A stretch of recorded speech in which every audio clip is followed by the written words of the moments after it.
I'd like to welcome you to the Surviving Layoffs Community Conversation. And I'm excited because today we have a fantastic guest. And our guest is Robin Caldwell. And Robin has been an HR professional for 20 plus years at some of the leading companies. She's been at Citigroup. She's been at TIAA-CREF. She's been at AIG. And currently she's at MTA Metro North. And with the goal of open disclosure, not only has she done and been at all these fantastic places, Robin is my cousin. So throughout my years of managing my career, I've been able to pick up the phone and get some career manager advice from, my cousin Robin. So I'd like to welcome my cousin Robin Caldwell to today's community conversation. Hey, Robin. Thank you, Boris. Happy to be here. Thank you for joining today. Of course. What we're going to do is, actually, the book is that initiated all this is Surviving Layoffs, right?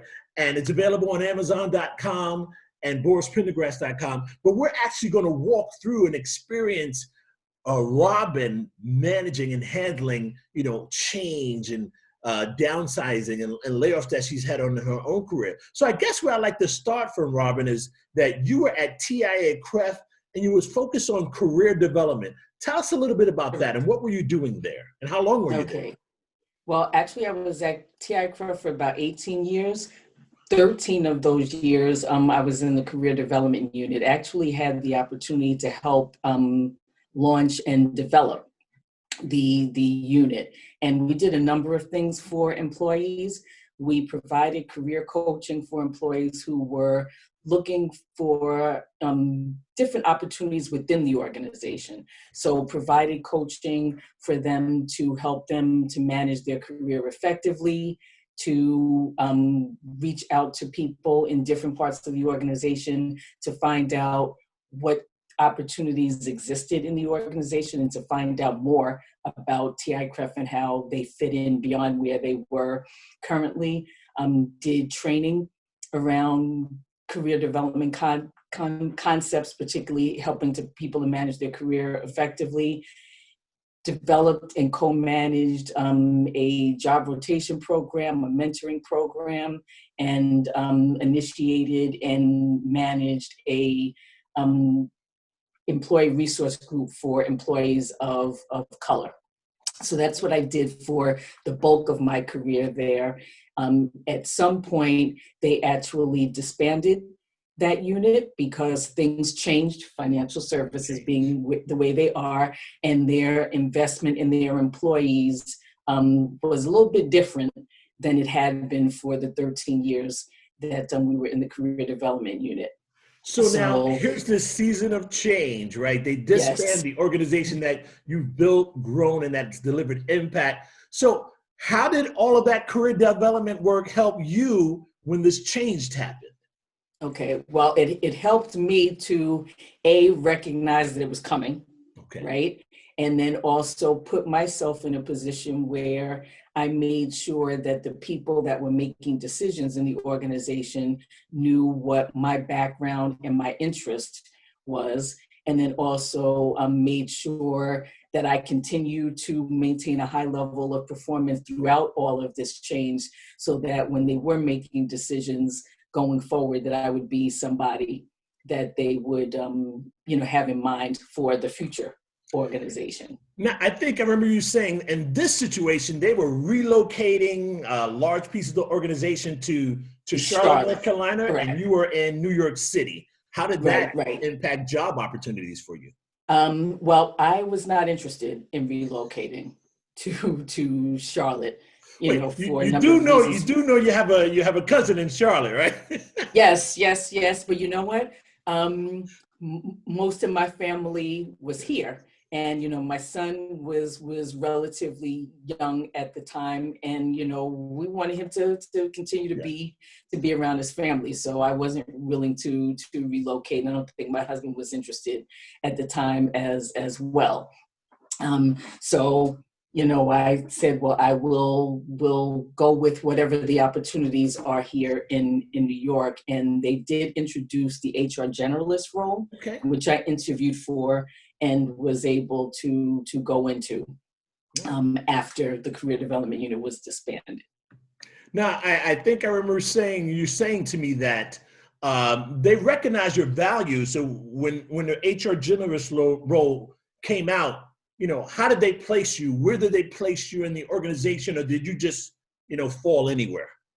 Well, it's interesting because I had designs to support one part of the organization that I thought would be more interesting and a little bit more sexy in terms of excitement, but they had other plans for me, and I was told that they wanted me to support a particular group in the organization because they thought that that group needed somebody with the strength and relationship building skills that I would bring to the organization. So I did end up supporting that particular part of the organization. And what was also useful, it ended up being good for me as well, even though, initially that's not what I thought I wanted to do. But because I had been on a project team that was doing some things to make some changes in the organization, when I moved into the generalist role, the fact that I had been part of that project team worked to my advantage as well as the advantage of the department,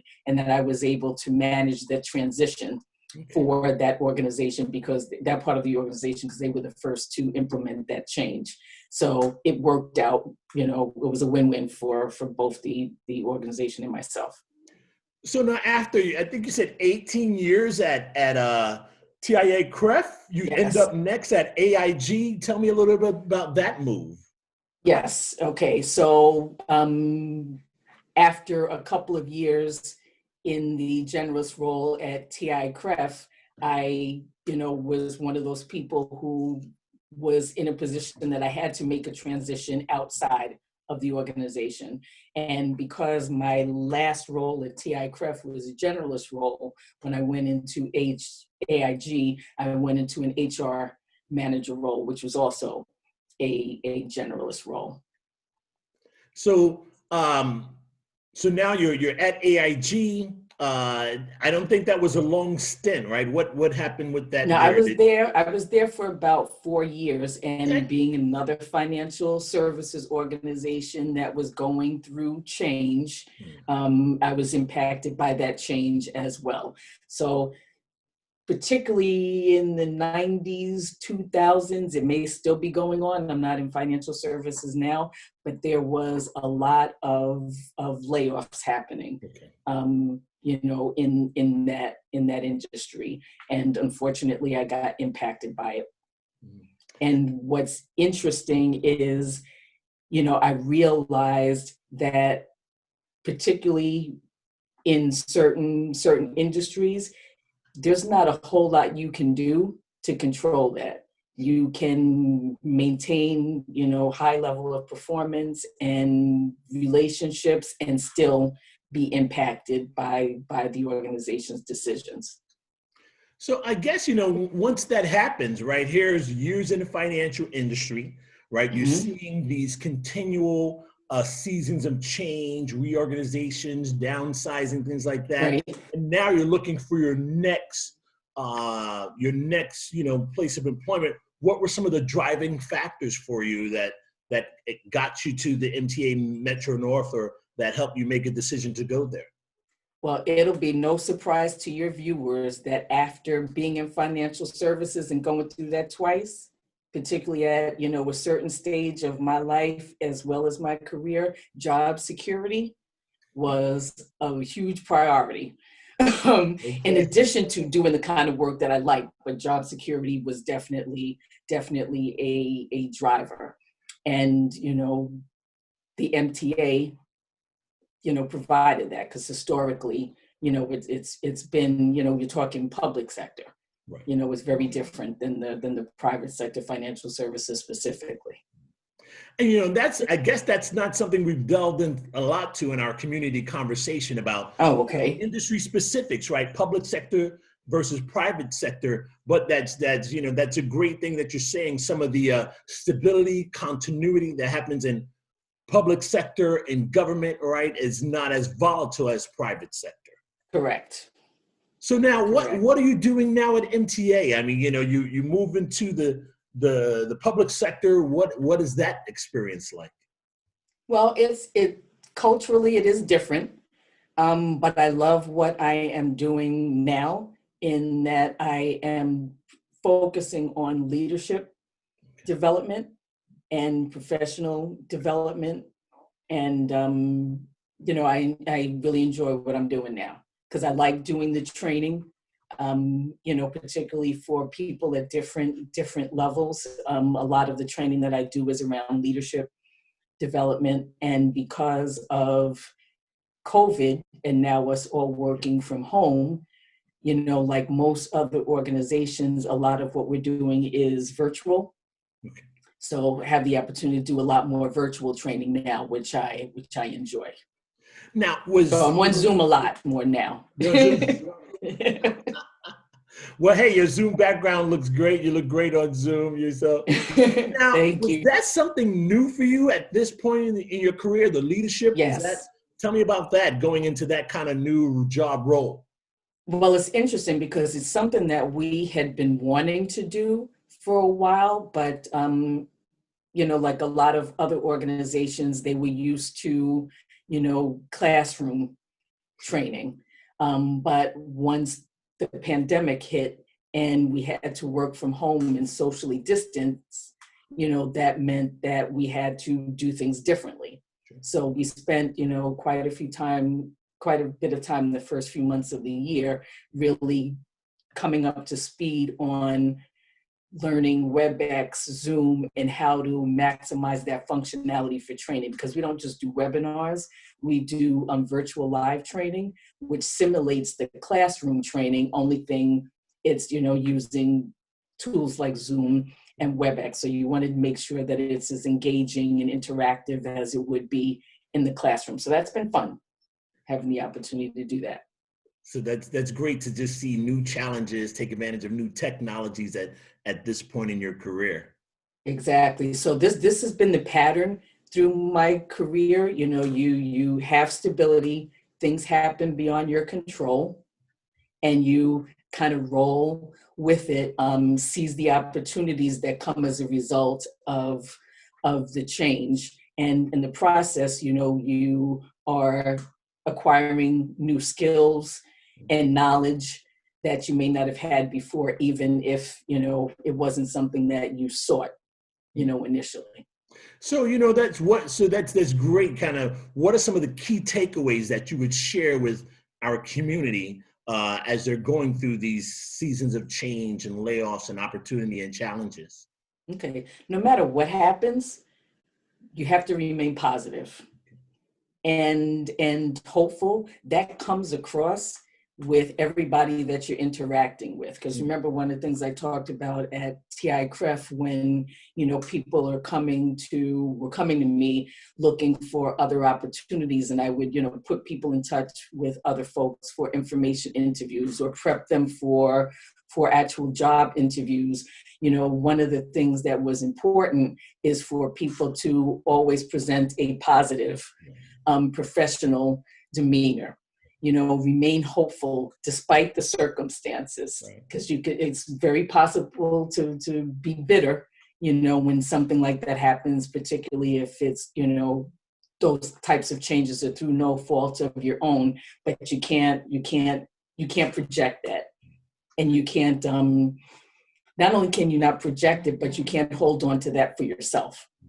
So you have to remain positive, hopeful, professional in how you come across, at all times when you interact with people. Professional is interesting, share a little bit about, you said remain professional, and you mean in your interviews, internally, externally. Just talk a little bit about that remaining. Right. Whether it be that you're having just an information interview with somebody, a job interview, or any kind of interaction with people, you want to make sure that you present yourself in a professional manner, knowing what you want to do, knowing what your strengths are, being able to articulate them, present a positive demeanor throughout all of that, and be open to opportunities, because you never know what information people are going to share with you. One of the things I don't think I mentioned to you, Boris, in between both of my transitions, I did volunteer work, 2 different organizations. And when I left AIG, I actually did some volunteer work at a nursing home. Wow. Actually working with, volunteering to speak with and walk around with or push in wheelchairs, dementia patients. Wow. And in doing that, I would interact with family members as well. And as a result of that and interacting with one of the family members and presenting myself in a certain way, I had an opportunity to work as an adjunct instructor at Westchester Community College for a semester. And they actually invited me to come back, but I got the job at the MTA. So I only did that for one semester, but that was an opportunity that I hadn't even considered. But because of, the fact that I decided to do that volunteer work in between, I presented a positive and professional demeanor, talk to people.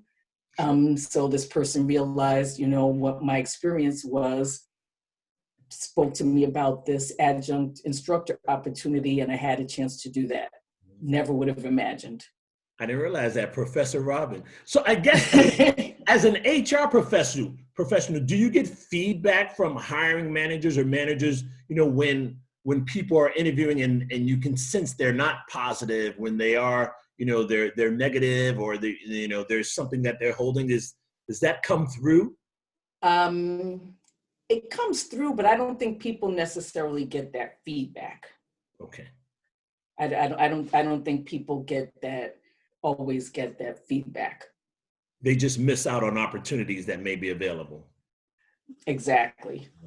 But that's one thing that I try to maintain that throughout and encourage people to do it all, to always do. Well, Robin, cousin, I thank you very much. This is very helpful for our community.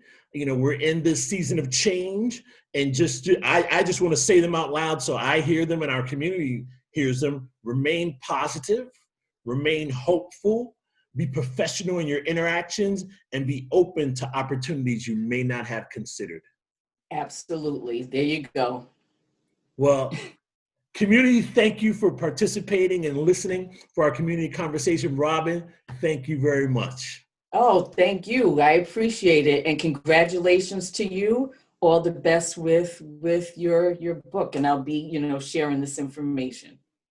Have a great day, everybody. All right. Take it easy. All the best, everyone.